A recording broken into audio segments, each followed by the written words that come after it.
ഡൽഹി സ്ഫോടനത്തിന്റെ പശ്ചാത്തലം നമുക്ക് മുൻപിലുണ്ട്. സ്വാഭാവികമായും അന്ന് മുതൽ അയോധ്യയിൽ വലിയ സുരക്ഷാ ക്രമീകരണങ്ങൾ, സുരക്ഷ കൂട്ടിയ സാഹചര്യം നമ്മൾക്കറിയാം. അപ്പോൾ ഇന്ന് പ്രധാനമന്ത്രി എത്തുന്നു, പ്രധാനമന്ത്രി റോഡ് ഷോ നടത്തുന്നു. അതൊക്കെ ഈ അയോധ്യ രാഷ്ട്രീയം കൂടിയാക്കുന്നു എന്നത് കാര്യത്തിൽ സംശയമില്ല. അപ്പോൾ സ്വാഭാവികമായും ഈ ഡൽഹിയുടെ പശ്ചാത്തലം ഉള്ളത് കൊണ്ട് തന്നെ കനത്ത പഴുതടച്ച സുരക്ഷ അല്ലേ?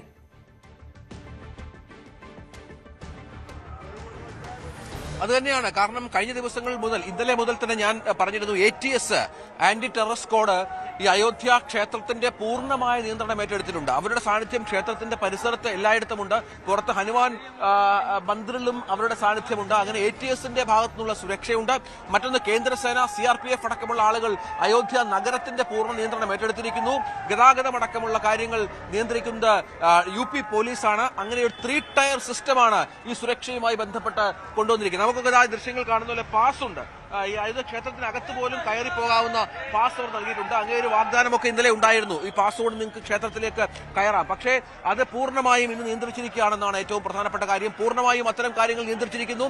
മാധ്യമപ്രവർത്തകർക്കും മറ്റാൾക്കൊന്നും അകത്തേക്ക് പ്രവേശനമില്ല. ചോദിക്കുമ്പോൾ ഡൽഹി സ്ഫോടനത്തിന്റെ പശ്ചാത്തലത്തിൽ തന്നെയാണ് ഇത്തരം നിയന്ത്രണങ്ങൾ എന്ന് വളരെ കൃത്യമായി തന്നെ പറയുന്നുണ്ട്.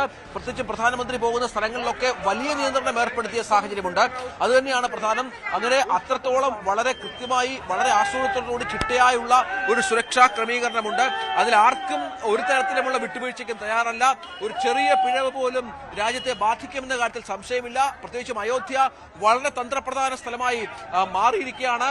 പല ലക്ഷ്യങ്ങളും അയോധ്യയുമായി ബന്ധപ്പെട്ട് പല ആളുകൾക്കും ഉണ്ടാകുമെന്ന് കേന്ദ്രം ഒരുപക്ഷെ അത്തരത്തിൽ ഭയപ്പെടുന്നുണ്ടാകും. ആ സാഹചര്യത്തിൽ കൂടി വലിയ തോതിലുള്ള സുരക്ഷാ ക്രമീകരണങ്ങൾ, വലിയ തോതിലുള്ള നിയന്ത്രണങ്ങളൊക്കെ ഏർപ്പെടുത്തി തന്നെയാണ് ഈ ധ്വജാരോഹണ ചടങ്ങ് നടക്കുന്നത്. അത് ഇവിടുത്തെ ലോക്കലായിട്ടുള്ള സാധാരണക്കാരായിട്ടുള്ള ഇവിടെ താമസിക്കുന്ന ആൾക്കാർക്ക് പോലും ഈ നിരത്തുകളിൽ ഇറങ്ങാനുള്ള അത്തരത്തിലുള്ള അനുവാദമില്ല എന്നതുകൂടി ഇതിനോട് ചേർത്ത് വെക്കണം ഭവ്യ. അങ്ങനെ ഓരോ തലത്തിലുമുള്ള പഴുതടച്ചുള്ള സുരക്ഷാ സംവിധാനങ്ങൾ, ക്രമീകരണങ്ങൾ ഒരുക്കി തന്നെയാണ് ഈ പരിപാടി മുന്നോട്ട് കൊണ്ടുപോകുന്നത്. അങ്ങനെ ധ്വജാരോഹണത്തിന് അയോധ്യ ഒരുങ്ങിയ ഒരു സാഹചര്യം കൂടി ഇതിനോട് ചേർത്ത് വെക്കണം ഭവ്യ.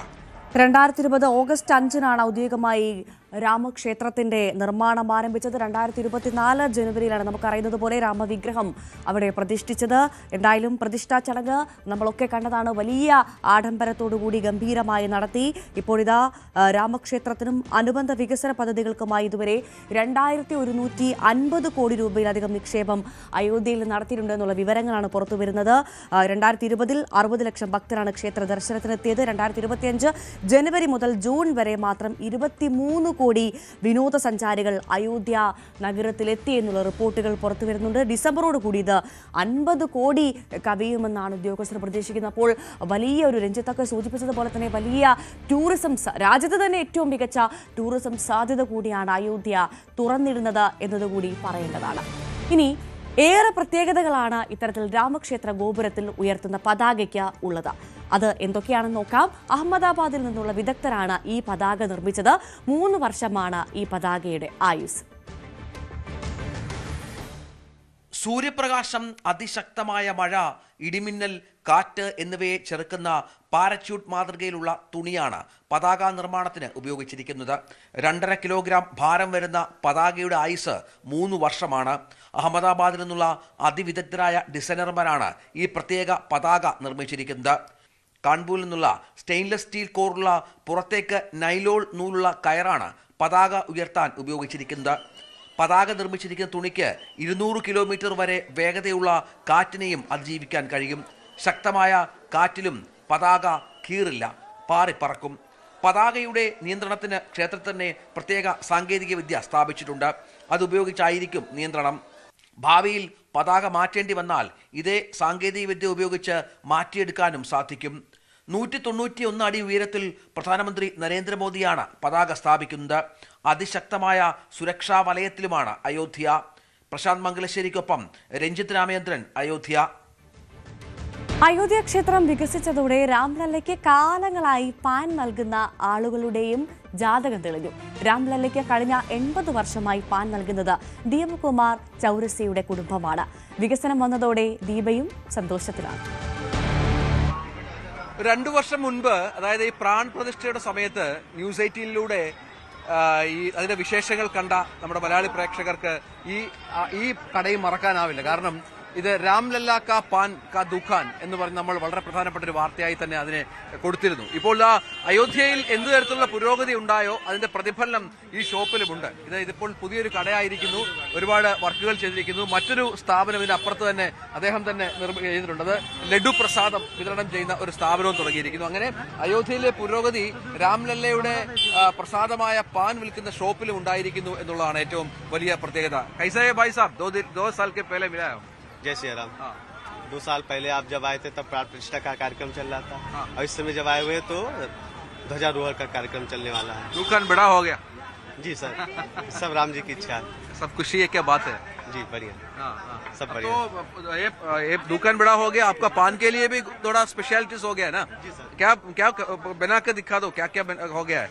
जी, जो रामलला का भोग जाता है, अभी मैं मंदिर से ही लौट के आया हूँ भोग पहुँचा के। कल का कार्यक्रम बहुत खास है, तो कल के प्रोग्राम के लिए अभी रिहर्सल होना है वहाँ पे।